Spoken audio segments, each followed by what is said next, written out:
Welcome to the Integrated Scenario Explorer tool, or ISE, that has been created as part of the Sustainable Pathways 2 research project. The ISE is an integrated land use model, and its intended use is to inform decision making. It is a computerized decision support system that integrates an economic model, a population model, a transport model, and a land use model. ISE helps policymakers understand and explore future policy developments and scenarios, and enables them to test what-if questions. What if we changed residential development intensity rules? What if we extended the urban boundaries beyond their current form? What if we extended the protection of significant landscapes so they could not be developed upon in the future? What if our economy switched from its main industry base? What if our population declined due to an epidemic? What if we had infrastructure failure? Running the ISE model shows how land use changes over time. The model has a 2007 base year and is calibrated to 2014, and it runs out to 2035. This tutorial is intended to get you started using the ISE software tool. We hope to get you familiar with it, introducing you to what you can see on the screen, how you can control the tool, how you can analyse the output, and how you can begin to explore the software to develop your own scenarios. Once you start up the ISE software, the main window and the land use map windows open. These are crucial to the running of ISE and cannot be closed, but they can be moved and minimised in order to allow you to organise your workspace. Additionally, you will find drop-down menus on the top of the screen and buttons you can use to run and control a simulation. In the land use map, information is presented per spatial cell. Cells are the smallest spatial units in ISE. Each cell represents the predominant land use on a cell, and a legend accompanies each map, explaining the meaning of the colours on the map. You can zoom into a location on the map for more detail.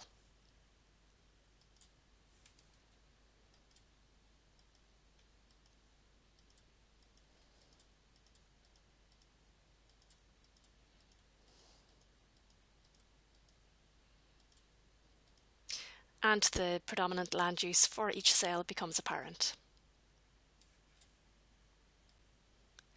When you open up the main window, you will see 4 parts: drivers, scenarios, indicators, and analysis. Drivers are those things that can be changed in this part of the system. We've got external factors which won't be changed, but within that we've got a baseline economic model.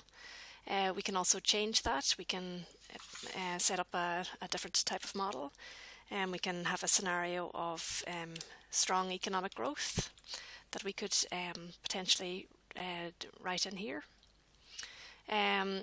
We've got exports, so we can look at whatever we would like. Retail trade is probably not a good one.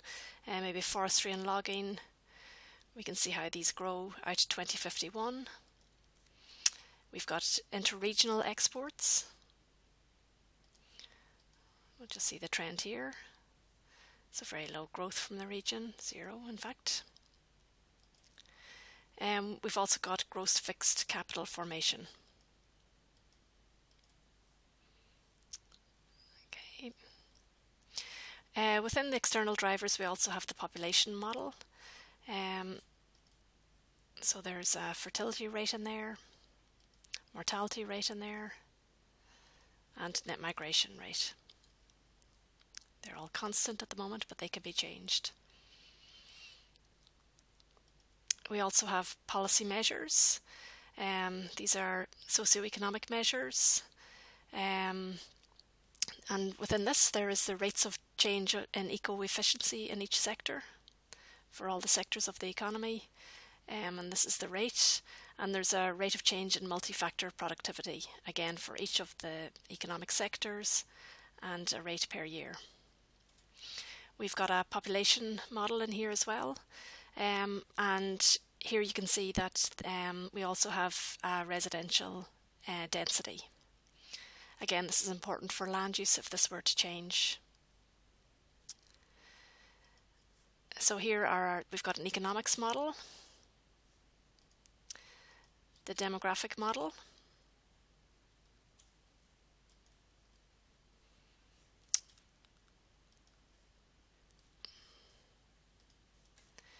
we've got the land use model, and there's also the spatial indicators. And here you can add new indicators. You can choose the type of indicator that you would add and add new data sets.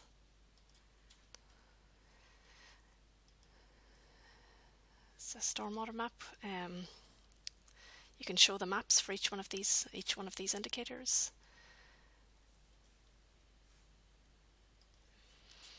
Under the scenarios window, this is where you can manage, you can create your own scenario and you can add them. So we could create a new one. We could pretend that there's a SARS epidemic in Auckland, something like that.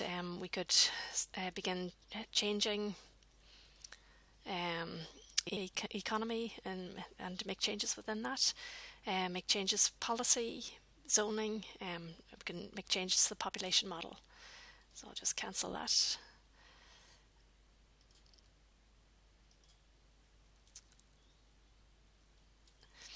Then we've got the indicators.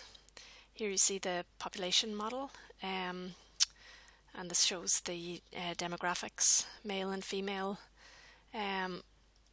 You've also got economic indicators. We've got environmental indicators, some energy use, electricity, petrol, and again you can choose per sector, some solid waste by sector, and stormwater runoff. So we've got land use as well as an indicator. And then in our final box in the window is analysis. And this is the map comparison kit. And we'll come to that. That's how you can compare two different time frames or two different scenarios. So in terms of running a scenario or running the model, I'm just going to go through the very basics with you. How you log information and how you log maps. So under the options drop-down menu, we're going to write to Excel. So we are going to choose what variables we would like to track. So let's say we'll do land use count. So land use. Once you give a Excel sheet name here, that will log that data. If it's left empty, it won't. We'll do economic consumption, so we'll just call this consumption. And we're interested in potentially residential demand. So you can choose any number of these variables, what you would like to track. Then in the writing moments, this is we're going to either add a time that we would like. We'll have the simulation ending in 2051, and it's starting at 2007. Okay, we can choose, I'll just cancel this one. What I'm going to do here is generate.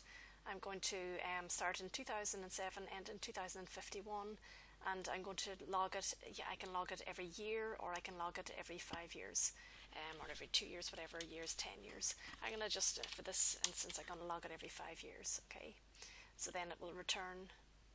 The model will run for these dates. So I choose start writing. Then also in terms of logging maps, you can choose any number of different maps that you like, but I'm going to look at total land use is what I'm interested in. And again, this choose where the MCK log, the map logging file is going to go to. You can give the simulation a name. We'll just call it test. And again, we're going to generate the log moments, what years.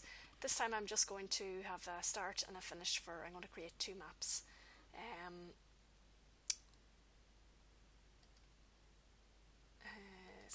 that, cancel. I'm just going to add it here. I'm going to add 2051. So that should create two maps for me. And I'll turn logging on. So the maps are being logged, and this button was reset to 2007 after each time you run the model. So I'm going to run the model now, so I just hit run. This will take a few, about 5 minutes to run through, but here you should be able to see as the year changes, as the model is running. There, changed to 2008. So we'll just wait for a few minutes and I'll skip through that in the tutorial. So you can see the model has run out to 2051.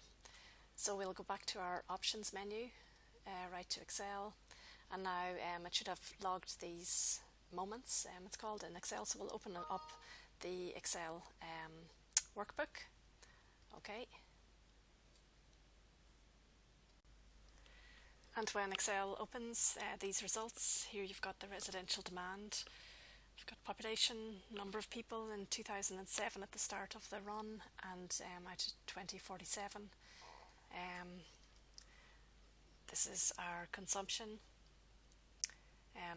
This is consumption by industry in 2007, again out to 2047. Just to note that it didn't log 2051 because I had requested it to log every 5 years, so it missed out the last year. Again, land use, these are cell counts, number of cells, the different types of land use per category, and again 2007 to 2047.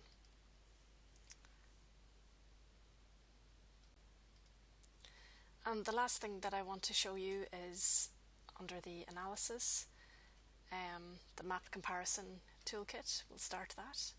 You should have this downloaded also onto your computer. No, don't check. So this opens, this is my file here, Auckland Preliminary Calibration. I'll open that. So this was the land use map in 2051. That was the end point, and this keeps a log of all the maps that you've created, and I want to compare it to the base, the 2007 start scenario. It'll just take a second to load to compare the maps.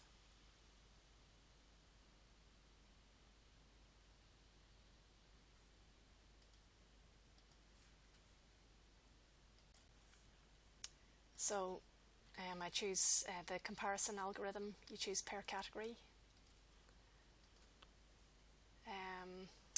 So what we can check, the change in residential medium density, okay, and we'll show the comparison. So if it's in white, it's in neither of the maps, 2007 or 2051. In green, it's in both maps. In red, it's a decline between 2007 and 2051. It's only in map 1, not in map 2. And blue areas, it's in map 2 only, so that's the changes between the interval, which is 2007 to 2051. So this is for residential medium density. As we zoom in, we can see green, that's where the residential medium density was before, and there's increases around these areas. And again, you can zoom in. So it's quite useful to see visually, to see where the changes have been. So I can look at exotic vegetation. So here we see some red, which shows declines, and some growth in other areas.